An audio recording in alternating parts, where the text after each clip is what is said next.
आज हम लोग पढ़ेंगे तराइन का द्वितीय संग्राम। वैसे आप लोगों के सिलेबस में जैसे हम लोग जानते हैं तराइन में दो युद्ध हुए थे, तराइन का प्रथम संग्राम और तराइन का द्वितीय संग्राम। प्रथम संग्राम 1191 में ईस्वी में हुआ था और द्वितीय संग्राम 1192 ईस्वी में हुआ था। और दोनों युद्ध जो है मोहम्मद गोरी और पृथ्वीराज चौहान के बीच हुआ था। ठीक है, तो इसमें आप लोगों के सिलेबस में जो है वो सिर्फ दूसरा युद्ध है। लेकिन दूसरे युद्ध को समझने के पहले हम पहले युद्ध के बारे में कुछ मुख्य बातों को जानना आवश्यक समझेंगे। ठीक है, तो चलिए पार्ट में हम इसको पहला युद्ध के बारे में अध्ययन कर लेते हैं। चलिए, तराइन का जो प्रथम संग्राम हुआ था वो हुआ था 1191 ईस्वी में। स्थान वही तरावड़ी या तराइन का मैदान, जो कि और तरावनी का जो मैदान है ये सरस्वती नदी के किनारे स्थित है। ठीक है, ये युद्ध हुआ था पृथ्वीराज चौहान और मोहम्मद शहाबुद्दीन मोहम्मद गोरी के बीच में। पहले युद्ध में 1191 के प्रथम युद्ध में विजेता थे पृथ्वीराज चौहान। इन्होंने मोहम्मद गोरी को हराया और हराकर बंदी बनाया। जैसे ये भी कहा जाता है कि राजपूत सेना, राजपूत जो है, जैसे स्वभाव में हमने बताया है कि राजपूतों के जो गुण होते हैं ये इतने दयालु होते हैं कि अपने शत्रुओं के साथ भी कभी ये निर्दयता का व्यवहार नहीं करते थे। और इसमें जो है मोहम्मद गोरी को बंदी बनाने के बाद भी पृथ्वीराज चौहान ने अपने विशाल हृदय का परिचय दिया। लेकिन राजनैतिक दृष्टि से कहा जाए तो एक बहुत बड़ी भूल थी, जिसका खामियाजा आने वाले समय में दिल्ली को भुगतना पड़ा था। ठीक है, पृथ्वीराज चौहान को भुगतना पड़ा, दिल्ली को भुगतना पड़ा, भारत को भुगतना पड़ा। ठीक है, तो पृथ्वीराज चौहान प्रथम युद्ध के विजेता थे। वीर पांडुरंग नामक एक राजपूत सैनिक ने मोहम्मद गोरी को बंदी बनाया था। और जब गोरी को बंदी बनाकर पृथ्वीराज चौहान के सामने पेश किया गया तो अंत में उसने जो है हाथ पैर जोड़कर अपने प्राणों की माफ़ी मांगी। और राजपूत इसलिए इस दृष्टि से उदार तो होते ही थे, तो उन्होंने गोरी को माफ़ कर दिया। बगैर दूरदर्शिता के उन्होंने वही गलती की थी। ठीक है, इस युद्ध में पृथ्वीराज चौहान ने गिरफ्तार गोरी को जीवित छोड़ दिया, जो कि पृथ्वीराज चौहान की दयालुता तो थी, विशाल हृदयता थी, विशाल हृदय का परिचय दिया। लेकिन सैनिक दृष्टि से, राजनैतिक दृष्टि से ये एक महान भूल थी।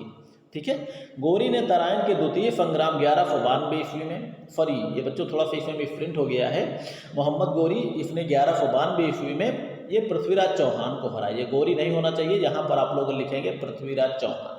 ठीक है, द्वितीय युद्ध में इसने किसको हराया था? पृथ्वीराज चौहान को। और इसी के बाद देखा जाए तो गोरी ने इनको हरा तो दिया था, और इसी युद्ध में हराने के बाद जयचंद, जो कि उस युद्ध में जयचंद ने साथ नहीं दिया था पृथ्वीराज चौहान का आपसी दुश्मनी के चलते, और गोरी ने चंदावर के युद्ध में 1194 में जयचंद को भी हराया था। कहने का मतलब ये माना जाता है, जैसे हम लोग पढ़ चुके हैं, राजपूतों में दूरदर्शिता का अभाव था। राजपूत ये समझते रहे हैं कि भाई जिसके ऊपर आक्रमण हुआ है अपना वो जाने, उसका काम जाने, वो अपने बचने का उपाय ढूंढे। ठीक है, तो चलिए ये हुआ पार्ट युद्ध 1191 ईस्वी में। अब 91 में हारने के बाद हम थोड़ा सा मोहम्मद गोरी के बारे में, उसके व्यक्तिगत निष्ठा का वर्णन हम लोग करेंगे। ठीक है, प्रथम तराइन युद्ध 1191 में पराजय के बाद मोहम्मद गोरी की प्रतिष्ठा को बड़ा धक्का लगा। वह ना तो शांति से सो पाया और ना ही अपनी हार को भूल पाया। ठीक है, एक वर्ष बाद 1192 ईस्वी में पुनः पृथ्वीराज से युद्ध करने के लिए या टक्कर देने के लिए 1,20,000 कवचित घुड़सवारों की सेना लेकर वो चल पड़ा पृथ्वीराज चौहान से लड़ने के लिए। और वहीं उसी स्थान पर सरस्वती नदी के किनारे, वहाँ सरस्वती नदी के किनारे से 10 मील दूर अपना शिविर लगा दिया। ठीक है, और दूसरी ओर पृथ्वीराज को जैसे ही पता चला, उन्होंने अपने पड़ोसी राज्यों को, सामंतीय राजाओं को, जितने भी इकट्ठा हो सके उन्हें जो है इकट्ठा क्या हो सके, पहले तो उन्होंने सहायता के लिए आमंत्रित किया, और उसमें जितने भी उनका साथ देने के लिए तैयार हुए उन सब को लेकर वह पूरा जो है तराइन के मैदान में आ पहुँचे। और इस युद्ध में जयचंद जैसे कुछ राजाओं ने पृथ्वीराज चौहान का साथ नहीं दिया, आपसी व्यक्तिगत दुश्मनी के चलते। फिलहाल इसके लिए जयचंद भी बहुत दोषी नहीं है, कुछ हद तक पृथ्वीराज चौहान भी उसको जो है दोस्ती को बनाए रखने में अक्षम रहे। या यूँ मानकर चला जा सकता है कि पृथ्वीराज चौहान ने जो कुछ किया था, भाई उसकी इच्छा के विरुद्ध संयोगिता का अपहरण किया था, संयोगिता से विवाह किया था, तो उसको अच्छा नहीं लगा था ये चीज़ें। इसलिए जो है इस युद्ध में जयचंद ने और जयचंद के कुछ मित्र राजाओं ने या जयचंद जैसे और राजाओं ने पृथ्वीराज चौहान का साथ नहीं दिया।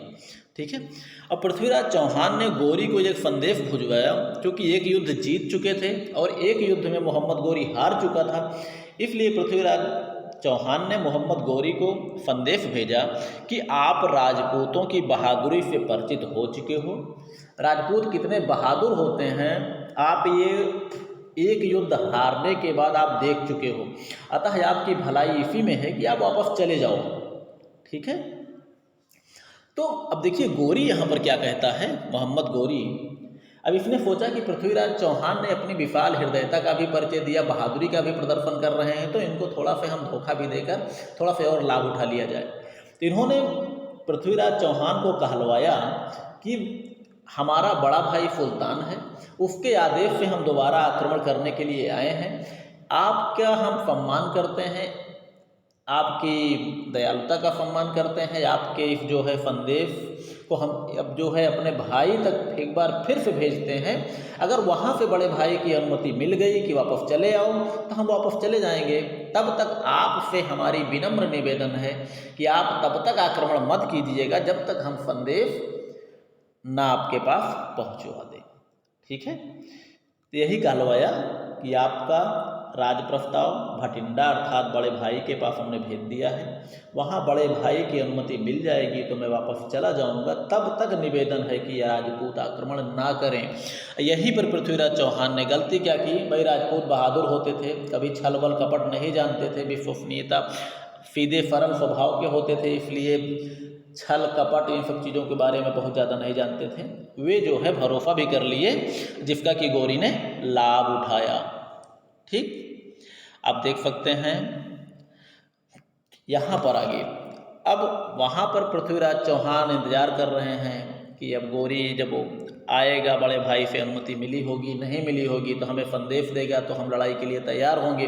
अब उन्हें क्या मालूम था कि इस बार जो है वो बढ़िया स्वयं जो है कमर कस के आपको हराने और बदला लेने के लिए आया है। ठीक, क्योंकि बदले की भावना और बदले की याद बड़ी विचित्र होती है मित्रों।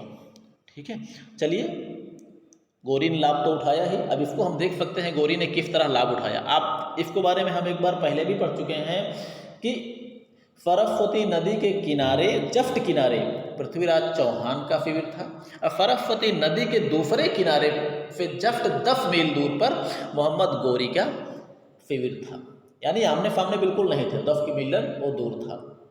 चलिए, तुलनात्मक सैन्य शक्ति के बारे में, मोहम्मद गौरी इसकी संपूर्ण कौसेना कवचित घुड़सवारों की थी, पैदल सेना इसमें नहीं होती थी, जो संख्या आपको हम बता ही चुके हैं 1,20,000।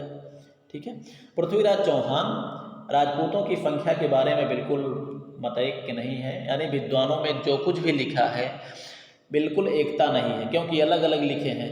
एक मुस्लिम इतिहासकार ने तो यहाँ लिखा है कि पृथ्वीराज चौहान की सेना में 3,000 हाथी थे, 3 लाख घुड़सवार सैनिक थे एवं बड़ी संख्या में पैदल सैनिक थे, लेकिन ये सही नहीं प्रतीत होता, क्योंकि इसने जो है मोहम्मद गौरी को हीरो बनाने का प्रयास किया है, तो ताकि वो दिखाना चाहता है कि इतनी बड़ी फौज को, अर्थात एक राजपूत की इतनी बड़ी फौज को एक मुस्लिम आक्रमणकारी ने 1,20,000 सैनिकों के द्वारा पराजित किया, अर्थात इसने जो है मोहम्मद गौरी को हीरो बनाने का प्रयास किया है। ठीक है, अब डॉक्टर ब्रज बिहारी तिवारी ने, इन्होंने अपनी पुस्तक में लिखा है कि 20,000 घुड़सवार पृथ्वीराज के पास थे और 50,000 पैदल सैनिक।